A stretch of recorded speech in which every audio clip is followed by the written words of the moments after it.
Hello dear students, जय हिंद जय राजधानी। मैं doctor Ramesh Yadav, Rajdhani education group Pachkodiya Jobner Jaipur से अपने बच्चों की परवरिश कर रहे हैं। उन सबका आज दिन है, तो हम चाहेंगे यहाँ से उनको सैल्यूट किया जाए, उनको सम्मान दिया जाए जिस सम्मान के हकदार होते हैं। वैसे मैं आपको बता दूं, पिता का कोई दिवस नहीं होता बेटा, हर दिन ही पिता का दिवस होता है। हर दिन ही पिता जो है ना हमारे लिए सम्मानीय होते हैं, हर दिन ही वो हमारे लिए मेहनत करते हैं, हर दिन ही हमारे लिए वो लड़ते हैं जमाने से, हर दिन ही वो लड़ते हैं हालातों से, हर दिन ही वो संघर्ष करते हैं दुनिया से। पिताजी का कोई दिन नहीं होता है। जैसे आदमी दुख के अंदर माँ को याद करता है, माए मेरे यहाँ से ना हाथ दुख रहे हैं, माए मरे हुए एटसेट्रा बोलते हैं ना। लेकिन बेटा माँ को तो माँ अपनी जगह, बेटा माँ का तो सही है अपनी जगह, लेकिन पिता भी अपने आप में बहुत बड़ी शक्ति होती है बेटा। वो बहुत बड़ी ताकत होती है उस पूरे परिवार के लिए। माँ अपने आंसुओं को बेटा निकाल देती है, माँ अपने आंसुओं को बच्चों के सामने जाहिर कर देती है। लेकिन पिता को तो ये हक भी नहीं दिया गया कि वो बच्चों के सामने अपने आंसू निकाल दे, बच्चों के सामने अपने दुख को व्यक्त कर दे, क्योंकि वो मजबूत बन जाते हैं। उनको पता है अगर आज मैंने आंसू निकाल दिए तो शायद मेरे बच्चे कमजोर पड़ जाएंगे, मेरे बच्चे जीवन में अच्छा नहीं कर पाएंगे, वो ज्यादा इमोशनल होकर अपने लक्ष्य से भटक जाएंगे। इसलिए ऐसे पिता को हम याद करने जा रहे हैं, ऐसे पिता को यहाँ से प्रणाम करने जा रहे हैं, सैल्यूट करने जा रहे हैं, जिनकी वजह से ही आप लोग इस दुनिया में हैं, जिनकी वजह से ही आप लोग इस दुनिया को देख पा रहे हैं। जैसे मैंने कहा ना, छोटा दुख होता तो माँ को याद करते, दुख छोटा होता था, लेकिन बड़ा संकट जब आता है तो पिता को याद करते हैं। जब बीमार होते तो माए माए करते हैं, लेकिन जब ट्रक पास से निकलता है ना बेटा, अरे बाप रे, पिताजी याद आते हैं। इसका मतलब पिताजी भी बहुत इंपॉर्टेंट है बेटा, पिताजी बहुत महत्वपूर्ण है। उनकी वजह से ही आपके घर में खुशियां है बेटा, उनकी वजह से ही आपके घर में खुशहाली है, उनकी वजह से ही आप अपना ध्यान पढ़ाई में लगा पा रहे हैं, उनकी वजह से ही आप हॉस्टल में रह रहे हैं, उनकी वजह से ही आप जो है ना अच्छे कपड़े पहन रहे हैं, उनकी वजह से ही आप अच्छा कर रहे हैं, मस्ती कर रहे हैं, खेल रहे हैं, घूम रहे हैं। उन्हीं का बड़ा योगदान है बेटा। इसलिए पिताजी को समर्पित कर रहे हैं आज का दिन। और पिता तो बेटा ऐसे होते हैं, बहुत सारे ऐसे बच्चे होंगे आप में से जिनके लिए पिता ने ना अपनी जमीन भी गिरवी रख दी है। एक यूट्यूब पे मैं वीडियो देख रहा था बेटा, बिहार के एक IAS बने थे और उन्होंने अपनी कहानी जो है ना अपने इंटरव्यू में बताई थी कि जब मैं 5वीं क्लास में पढ़ रहा था तो हमारे हालात इतने खराब थे, इतने बदतर स्थिति थी हमारी कि मेरे माँ और छोटी बहनों को हमने ननिहाल छोड़ दिया। सोचिए आप, माँ और अपनी 2 छोटी बहनों को ननिहाल छोड़ दिया ताकि खाने का पैसा बच जाए।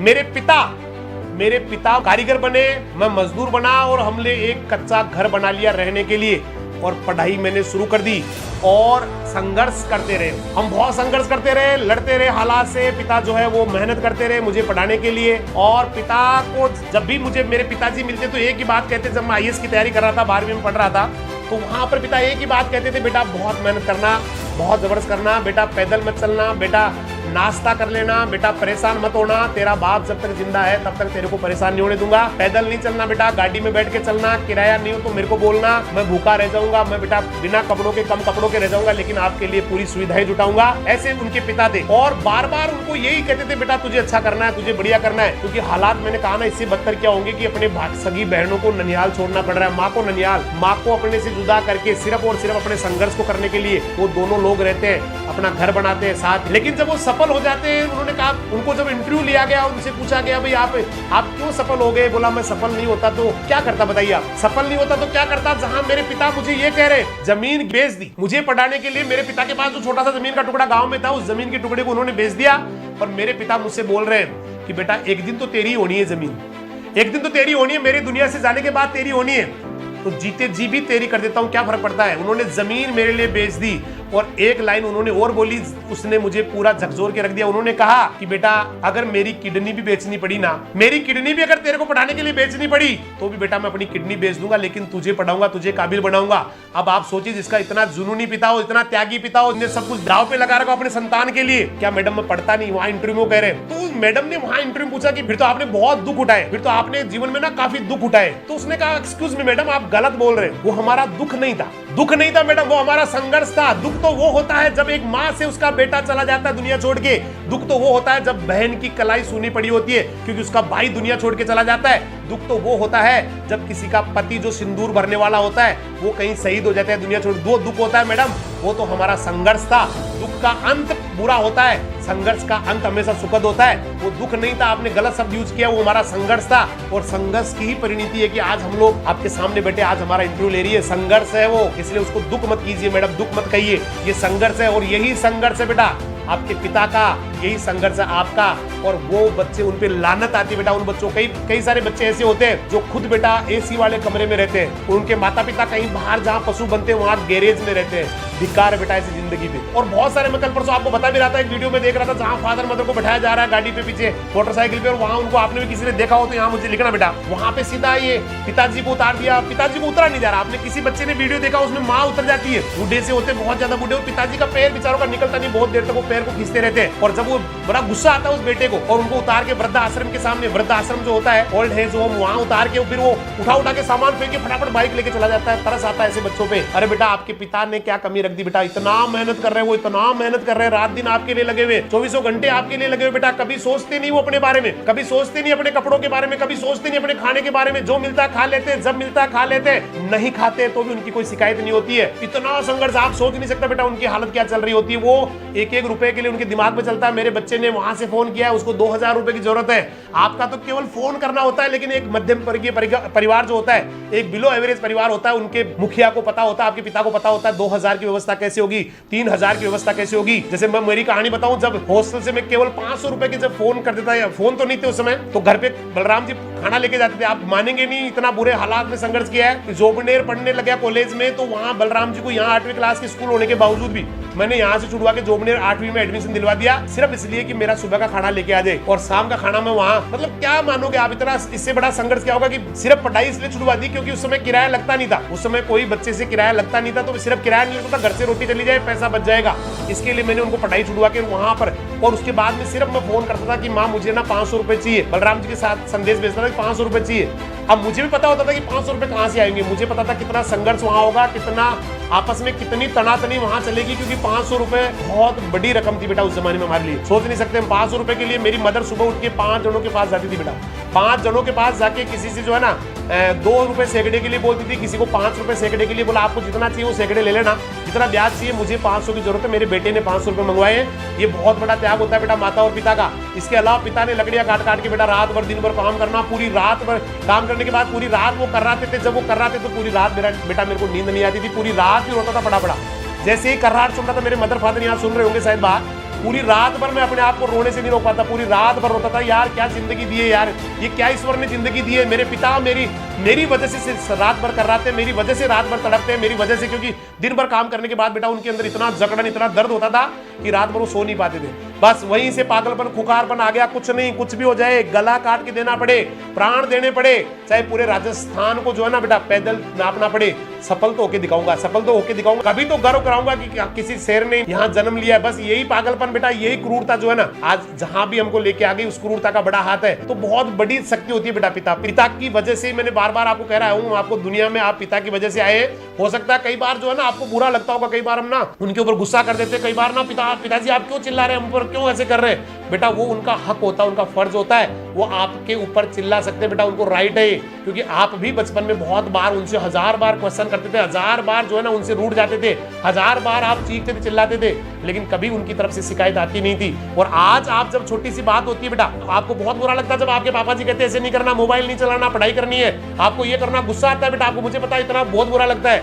अरे बेटा उनको पूछो जिनके पिता नहीं, उनको पूछो जिनके पिता का ऑपरेशन कर दिया गया बेटा, और उनकी हाथनियां बाहर निकाल के उसके बाद वो बचे नहीं। उनसे पूछो जिनके पिता का मर्डर हो गया बेटा, उनसे पूछो जिन्होंने पिता का मुंह नहीं देखा, जिनका जन्म हुआ था उस समय उनके पिता शहीद हो गए थे।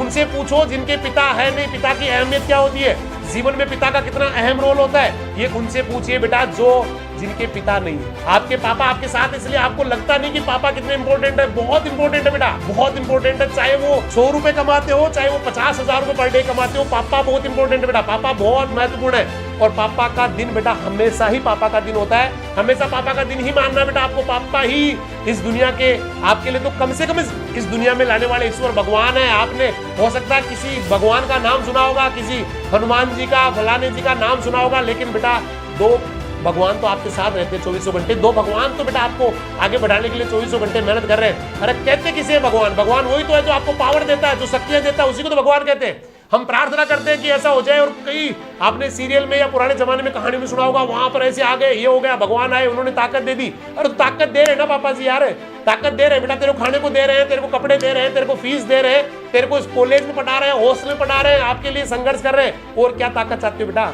ये तो भगवान भी नहीं करता बेटा। भगवान ने कभी आपको 1 रुपया कमा के नहीं दिया है, भगवान ने कभी आपको कपड़े ला के नहीं दिए, कभी कोई ड्रेस ऊपर से नहीं गिरी है, कभी भगवान ने आपका फीस जमा नहीं कराया, कभी किसी भगवान ने। वो तो आपका ये आपके फादर ही बेटा आपके ईश्वर है, भगवान आपकी मदर ही आपके ईश्वर है। हमेशा उनका सम्मान करो, हमेशा उनकी रिस्पेक्ट करो। मैंने कहा ना, पिता का दर्द उससे पूछिए बेटा जिसने पिता को देखा ही नहीं। पिता का दर्द उससे पूछिए जिसके पिता को, मैंने कहा ना, उनकी हत्या हो गई या किसी कारण से वो चले गए दुनिया से, और वो वापस आके गए, तब ये कह के गए थे मैं वापस आऊंगा शाम को टाइम पर, और बाद में पता चला कि पापा दुनिया में नहीं रहे। उनको पता होता है बेटा पापा क्या होते हैं आपको। इसलिए मैंने कहा ना, अहमियत हमें हर वो चीज़ कम महत्वपूर्ण लगती है जो हमारे साथ होती है, हमें इजी गोइंग मिलती है, चाहे वो कुछ भी हो बेटा। हमें लगता है ये तो सिंपल चीज़ है, नहीं बेटा, वो बहुत महान है, वो बहुत महान है। वो आपको डांट रहे हैं आपके अच्छे के लिए बेटा, उनको तो दुनिया से चले जाना है, लेकिन आप परेशान नहीं हो। आज भी वो ये सोचते हैं, उनको पता है, हो सकता है कुछ ऐसे फादर होंगे आपके जो आपकी उम्र है, मान लो किसी की 50 साल है, उनके फादर हो सकता है 5 साल जीने वाले हो, फिर भी वो आपका भला चाहते हैं। वो 2 दिन जीने वाले हो, फिर भी आपका भला चाहते हैं। आप उनके वो 2 दिन बाद में दुनिया चले जाएंगे, हालांकि उनको कोई फर्क नहीं पड़ना, दुनिया से जाना है, लेकिन बेटा वो ये मानते हैं कि उनको बहुत फर्क पड़ना है अगर आपने अच्छा नहीं किया। और उस फादर के लिए बेटा कभी भी आज के बाद में बेटा उनका खूब रिस्पेक्ट करो, उनको प्रणाम करो बेटा। शुरू में हमें शर्म आती है, हम क्योंकि कभी बहुत सारे ऐसे लोग भी बच्चे आप में से होंगे जो पिता को नाम से बोलते हैं। गाँव में ऐसी परंपरा होती है, माँ को नाम से बोलते हैं, पिता को नाम से बोलते हैं। बेटा चेंज करो अपने आप को। वो सम्मान चाहते हैं बेटा, इज्जत चाहते हैं आपसे, उनको ज्यादा कोई वो नहीं है। केवल कामयाबी और सम्मान आपके द्वारा जो उनको मिलता है उससे बड़ी उनके लिए कोई खुशी नहीं है। आपको कामयाब करके वो बहुत गर्व महसूस करेंगे बेटा। आपको कामयाब होने पे वो यूज सीना तान के चलेगी बेटा। आपकी मम्मी आपके पापा गांव में से निकलेंगे तो लोग उनके लिए तालियां बजाएंगे बेटा, ये उनके मम्मी पापा है। वो बच्चा जो साइंटिस्ट बन गया, वो बच्चा जो आरएएस बन गया, वो आईएएस बन गया, ये उसके मदर फादर है। लोग खड़े हो जाएंगे बेटा। आज हो सकता है उनकी तवज्जो नहीं मिल रही हो, लेकिन आपने अगर अच्छा कर लिया तो लोग उनका सम्मान करेंगे बेटा। और इससे बड़ी बात आपके लिए जिंदगी में नहीं हो सकती बेटा। और कर दो बेटा, अब इससे ज्यादा बड़ा क्या करेंगे बेटा वो आपके लिए, जब आपको इतना बड़ा कर दिया, आपके लिए सब कुछ कर रहे हैं। मैं कह रहा हूँ बहुत सारे ऐसे बच्चे जिनके यहाँ पढ़ाने के लिए बकरियां बेच देते हैं, भैंस बेच देते हैं, है ना, जमीन को 2 रुपए सैकड़े में ना ब्याज में पैसा ले लेते हैं, जमीन को गिरवी रख देते हैं, है ना। मैंने कहा ना, किडनी तक बेचने के लिए तैयार रहते हैं, लेकिन बच्चा काबिल होना चाहिए बेटा। वहां पर जो है वहां पर फिर दिक्कत आती नहीं है। और जहां बच्चा नालायक होता है, जहां पर वो करना नहीं चाहता, कोई कमजोर नहीं होता बेटा। कमजोर नहीं है, कमजोर वही है जो ये समझ नहीं रहा कि ये पढ़ाई मेरे कहाँ काम में आनी है। कमजोर वही है जो समझ नहीं रहा कल मेरे साथ क्या होने वाला है। कमजोर वही है जो नहीं जान पा रहा कि कैसे मैं आने वाले समय का सामना करूंगा। कमजोर वही है जो जिसको पता नहीं है आने वाले टाइम का, आने वाले टाइम की भयावहता का, वो कमजोर है। जिसको एहसास है आने वाले समय का, 4 साल 5 साल बाद का, जिसको एहसास है आने वाली चुनौतियों का, जिनको एहसास है इस दुनिया के आने वाले बवंडर का, जिनको एहसास है अपने संघर्ष का, जिनको एहसास है अपने आने वाली पीढ़ी की सुख सुविधाओं का, जिनको एहसास है अपने ब्राइट फ्यूचर का, वो कभी कमजोर नहीं होते बेटा। वो कभी भी किसी भी समय इंटेलिजेंट बन जाते हैं। बहुत सारे ऐसे लोग हैं जो कमजोर रहे, लेकिन सिर्फ इसलिए इंटेलिजेंट बन गए क्योंकि ऐसी घटना उनके साथ इमोशनल हो गई, कभी पापा की वजह से, कभी मम्मी की वजह से। एक कहानी मैं अक्सर सुनाता हूँ बेटा, आज मुझे लग रहा है सुनाई देना चाहिए मुझे, और कई बच्चों की सुनी हुई भी है। ये कहानी है बेटा एक नीम का थाना की, ये कहीं से मैंने सुनी है। नीम का थाना की कहानी है। वहाँ एक बच्ची होती है, महेश जी एचरा करके एक व्यक्ति होते हैं, और महेश जी एचरा साहब बहुत महान व्यक्तित्व होते हैं, बहुत ही ग्रेट पर्सनैलिटी होती है। और उनके यहाँ एक बच्ची होती है उर्मिला। बेटा वो बच्ची 6वीं क्लास में पढ़ रही थी, छोटी गुड़िया थी। वो बड़े नेता थे मार्क्सवादी कम्युनिस्ट पार्टी के, एचरा साहब। तो एचरा साहब के जब भी घर पे कोई, क्योंकि बड़ा संपन्न परिवार था, खाता पीता परिवार था, तो वहाँ पर जब भी कोई लोग आते थे तो बेटा वहाँ पर वो जैसे बैठे हैं, बैठक में बैठे हैं, तो अपनी बेटी को जरूर बुलाया करते थे, बेटिया आओ अंकल को नमस्ते करो। तो छोटी सी गुड़िया है ना, छोटी सी गुड़िया आती है, अंकल नमस्ते। और पता नहीं उस व्यक्ति के दिमाग में क्या था, क्या चल रहा था। उन्होंने अपनी बेटी के बारे में ना हमेशा एक ही बात कहते थे, जी हमारी बेटी है उर्मी है, उनका नाम उर्मिला था गुड़िया का, लेकिन वो उर्मी प्यार से कहते थे। हर पिता अपनी बच्ची से बहुत प्यार करता है, और उर्मी वो बड़े प्रेम से कहते थे। और हमेशा कोई भी बात हो एक बात जरूर कहते, देखना चाहिए अभी छोटी है, ये 7वीं में 6वीं में पढ़ रही है, लेकिन एक दिन ना जी ये डॉक्टर बनेगी, बहुत बड़ी डॉक्टर बनेगी। बस एक ही, पता नहीं उस व्यक्ति के दिमाग में क्या था। जब भी कोई आया उनको बिठाया, बात कर रहे हैं, केवल एक ही बात, देखो जी मेरी बेटी उर्मी एक दिन डॉक्टर बनेगी। और ऐसे ऐसे चलता रहा बेटा। अब देखिए किस्मत को, उस अल्लाह ताला को, भगवान को, ईश्वर को पता नहीं क्या मंजूर था, एक रोड एक्सीडेंट हुआ और ऑन द स्पॉट ही महेश जी एचरा साहब का डेथ हो गया बेटा। बहुत खाता पीता परिवार था, सब कुछ था, लेकिन जब परिवार का मुखिया चला जाता है ना बेटा, तो बहुत बड़ी एक मुश्किल खड़ी हो जाती है। और वहाँ बड़ा एक संकट, आर्थिक नहीं था, वो एक इमोशनल संकट उनके सामने आ गया था, क्योंकि किसी को अंदाजा नहीं था कि भगवान कभी ऐसा भी कर सकता किसी के साथ। और वो गुड़िया भी बहुत बुरी तरह से, उनको भी बहुत झटका लगा था, क्योंकि वो अपने पापा को बहुत प्यार करती थी। बच्चे अपने पापा से बहुत प्यार करते हैं, मम्मी से बहुत प्यार करते हैं, गुड़िया को बहुत प्यार था पापा से, लेकिन किस्मत को कुछ और ही मंजूर था, भगवान को कुछ और ही था, काल को नियति को कुछ और ही मंजूर था। उसके बाद वो बेटी ना, उससे पहले पता नहीं पढ़ती थी कि नहीं पढ़ती, उसके बाद उसने कहा पढ़ूंगी, अब तो डॉक्टर बनूंगी। उसके बाद उसने 12वीं क्लास किया, कहीं कोचिंग क्लासेस में चली गई, वहां उसने कहीं रूम ले रखा था, कहीं बहुत ही साइड में कहीं। एक दिन कोचिंग के डायरेक्टर साहब उधर से निकल रहे थे, जो महेश जी एचरा साहब के भी फ्रेंड थे उस जमाने में, जब महेश जी एचरा दुनिया में थे। तो अचानक उनको जो निकल रहे थे, डायरेक्टर साहब को अचानक याद आया कि यार वो गुड़िया इधर कहीं रहती है, उर्मी कहीं रहती है, एक बार उससे मिलके चलते हैं। तो उनके साथ उन्होंने कहा सर चल लेते हैं, टाइम भी अपने पास।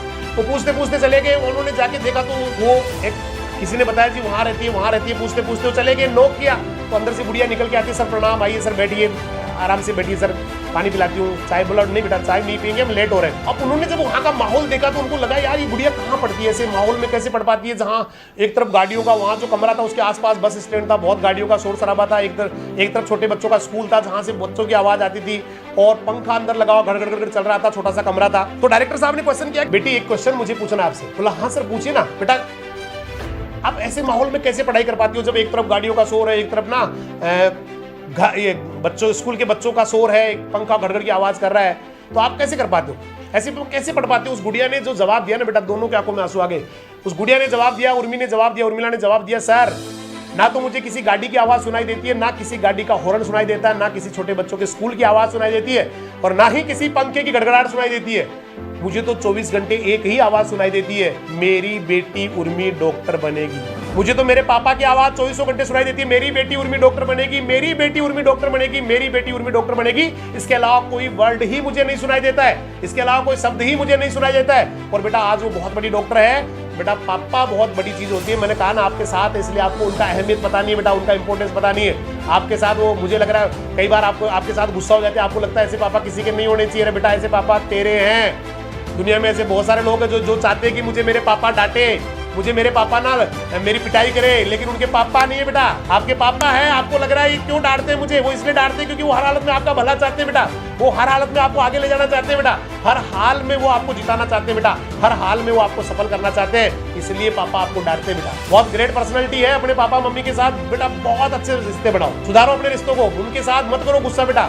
वो जो भी कहे उसके बारे में सोचो, क्यों कह रहे हैं वो, उसमें क्या नुकसान हो रहा है आपका उनकी बात मानने में, और क्या फायदा हो रहा है बेटा। इतना एनालिसिस करना सीखो। आप 12वीं क्लास पास कर चुके, या 12वीं के एग्जाम इस समय दे चुके, या 11वीं क्लास पास करके 12वीं में आप आ चुके, इतना एनालिसिस तो आदमी कर सकता है। कहाँ गलती हो रही है मेरे से, मुझे क्यों मेरे पापा ये कह रहे हैं, वो कह रहे हैं तो उनका वो कोई छोटी चीज नहीं है, उन्होंने जीवन का बहुत बड़ा अनुभव लिया बेटा, उन्होंने पूरे जीवन का अनुभव समेट के आपके ऊपर अप्लाई किया बेटा, आपको सफल करने में पूरा एक्सपीरियंस लगा है। वो कमजोर नहीं है बेटा, वो बहुत ताकतवर है, वो बहुत माइंडली स्ट्रॉन्ग है आपसे, वो ज्यादा भला बुरा समझते हैं।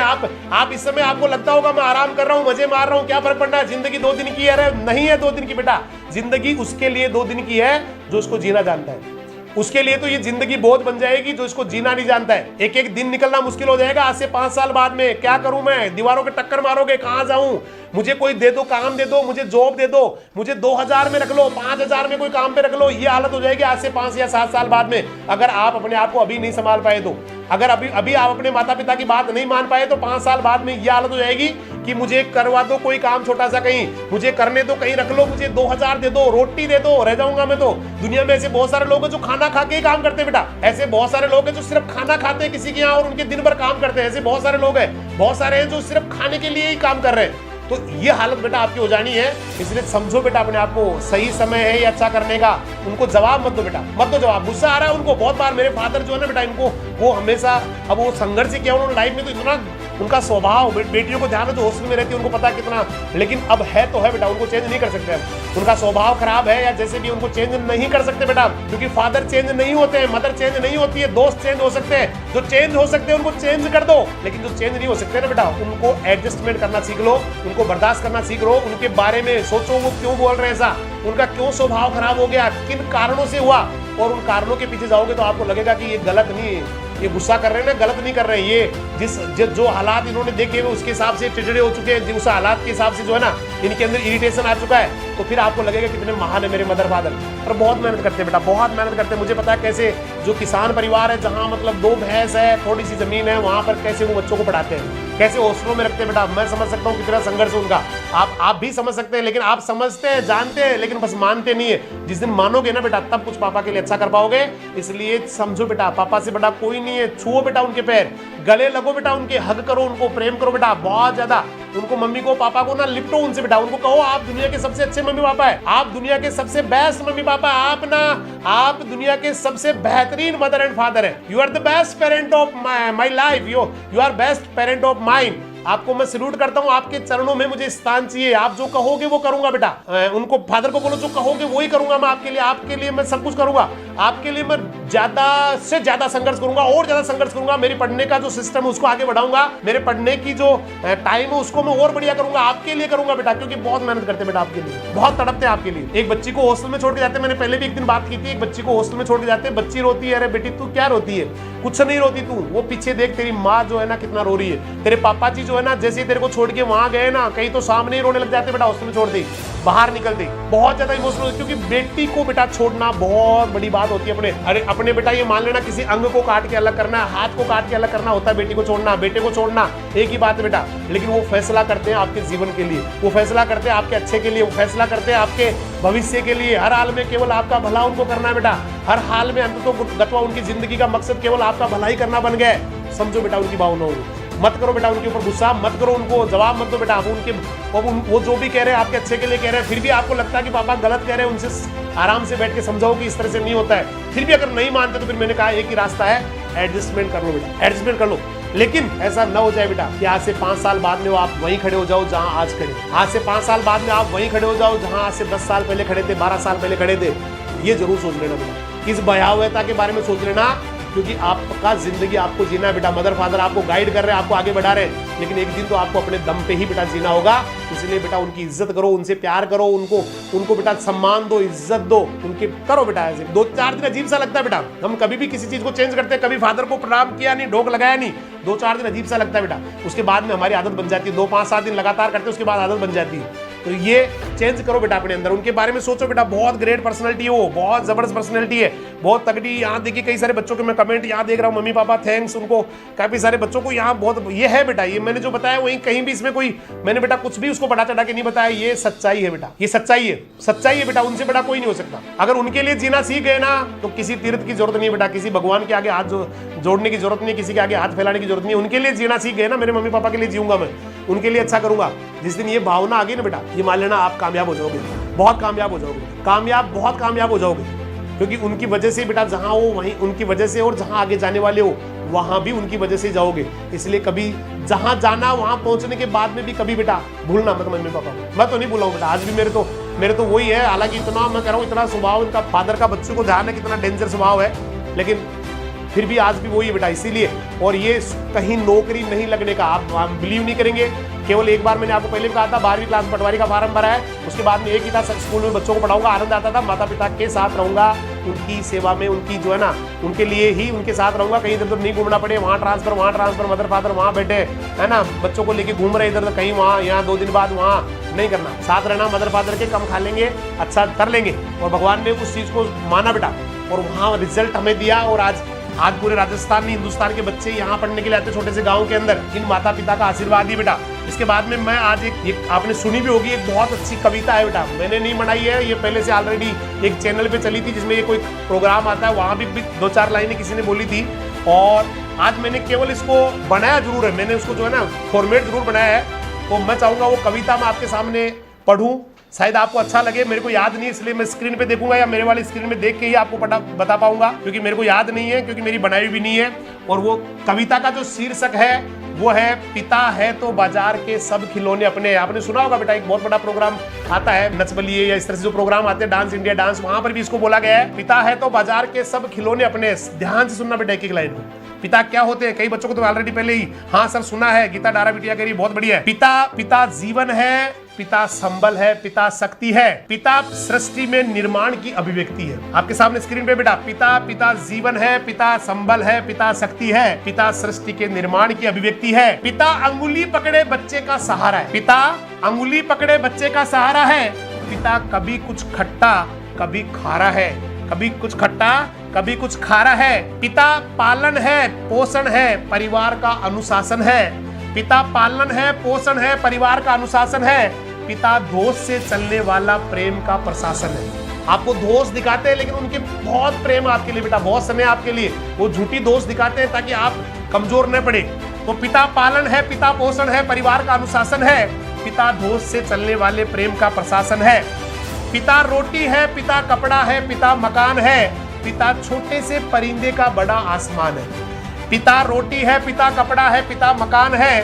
पिता छोटे से परिंदे का बड़ा आसमान है। पिता अप्रदर्शित अनंत प्यार है, जो प्यार को प्रदर्शित भी नहीं कर सकते, मम्मी कर देती है, सब कर देते हैं, लेकिन पिता कभी अपने प्यार को, अनंत प्यार को अप्रदर्शित मतलब प्रदर्शित भी नहीं कर पाते हैं। तो पिता अप्रदर्शित अनंत प्यार है।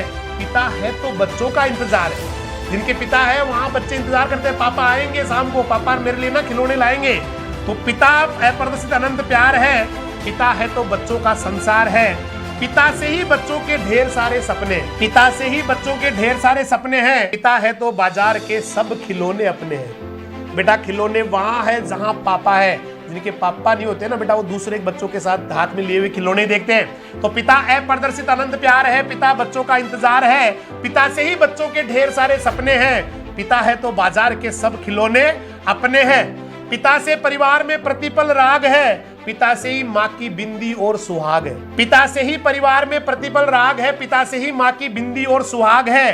पिता परमात्मा की जगत के प्रति आसक्ति है। पिता गृहस्थ आश्रम में उच्च स्थिति की भक्ति है। पिता से ही परिवार में प्रतिपल राग है। पिता से ही माँ की बिंदी और सुहाग है। पिता परमात्मा की जगत के प्रति आसक्ति है। पिता गृहस्थ आश्रम में उच्च स्थिति की भक्ति है। पिता अपनी इच्छाओं का हनन, खुद की इच्छाओं को मार देते हैं बेटा आपकी इच्छा पूरी करने के लिए। पिता अपनी इच्छाओं का हनन और परिवार की पूर्ति है। पिता रक्त से निगले हुए संस्कारों की मूर्ति है। ध्यान देना दोबारा, पिता अपनी इच्छाओं का हनन, अपनी इच्छाओं का हनन कर लेते हैं, परिवार की पूर्ति है, मतलब परिवार की पूर्ति करते हैं। पिता रक्त निगले हुए संस्कारों की मूर्ति है, मतलब निगल जाते बेटा अपने खून को भी, ताकि बच्चों को पता नहीं लगे खून आ रहा है। पिता एक जीवन को जीवन का दान है। पिता दुनिया दिखाने का एहसान है। पिता एक जीवन को जीवन का दान है। पिता दुनिया दिखाने का एहसान है। पिता सुरक्षा है अगर सिर पर हाथ है। पिता सुरक्षा है अगर सिर पर हाथ है। पिता नहीं तो बचपन अनाथ है। पिता सुरक्षा है अगर सिर पर हाथ है। पिता नहीं तो बचपन अनाथ है। तो पिता से बड़ा तुम अपना नाम करो, पिता का अपमान नहीं, उन पर अभिमान करो। पिता सुरक्षा है अगर सिर पर हाथ है। पिता नहीं तो बचपन अनाथ है। पिता नहीं तो बचपन अनाथ है। तो पिता से बड़ा तुम अपना नाम करो, पिता का अपमान नहीं, उन पर अभिमान करो। क्योंकि माँ बाप की कमी को कोई बांट नहीं सकता, क्योंकि माँ बाप की कमी को कोई बांट नहीं सकता, और ईश्वर भी इनके आशीषों को काट नहीं सकता। अगर माता पिता का आशीर्वाद इस बच्चे के साथ है, ईश्वर भी उसका कुछ नहीं बिगाड़ सकता बेटा, क्योंकि माँ बाप की कमी को कोई बांट नहीं सकता और ईश्वर भी इनके आशीषों को काट नहीं सकता। विश्व में किसी भी देवता का स्थान दूजा है। विश्व में किसी भी देवता का स्थान दूजा है। माँ बाप की सेवा ही सबसे बड़ी पूजा है। ईश्वर से भी बड़ा माता पिता होते बेटा। विश्व में किसी भी देवता का स्थान दूजा है। माँ बाप की सेवा ही सबसे बड़ी पूजा है। विश्व में किसी भी तीर्थ की यात्रा व्यर्थ है। विश्व में किसी भी तीर्थ की यात्रा व्यर्थ है यदि बेटे के होते माँ बाप असमर्थ है। विश्व में किसी भी तीर्थ की यात्रा व्यर्थ है यदि बेटे के होते माँ बाप असमर्थ है। वो खुशनसीब है माँ बाप जिनके साथ होते हैं। वो खुशनसीब है माँ बाप जिनके साथ होते हैं, क्योंकि माँ बाप के आशीषों के हाथ हजारों हाथ होते हैं। क्योंकि वो खुशनसीब है जिनके माँ बाप जिनके साथ होते हैं, क्योंकि माँ बाप के आशीषों के साथ ही हजारों हाथ होते हैं। जिसने भी लिखी है उनको मैं बहुत बहुत धन्यवाद दूंगा। महान व्यक्ति है जिन्होंने इतनी बढ़िया, हालांकि पिता के प्यार को, पिता के त्याग को शब्दों में नहीं बांधा जा सकता, लेकिन फिर भी जिन व्यक्ति ने लिखी है उनको मैं फिर से धन्यवाद दूंगा। उन्होंने काफी कोशिश की है कि वो सारी चीजों को इसके अंदर समेट ले, और बेटा इन्होंने समेट भी लिया। और यहाँ पर बच्चों के बड़े अच्छे अच्छे कमेंट्स यहाँ से मैं देख रहा हूँ सामने। और जो बच्चे जिनकी आंखों में बेटा हल्का सा भी नमी आ गई ना, ये मान लेना जीवन में बहुत अच्छा करने वाला है, जीवन में बहुत आगे जाने वाला हो। क्योंकि मैंने पहले भी कहा था इमोशनल होना बहुत जरूरी है बेटा। बहुत बहुत धन्यवाद। कल फिर से मिलने वाले हैं। सभी को नमस्कार, प्रणाम, बहुत सारा आशीर्वाद। जय राजधानी, जय हिंद, जय राजधानी, सब्बा खैर, अल्लाह हाफिज, खुदा हाफिज, वाहेगुरु दी फतेह, प्रणाम, राम राम सब।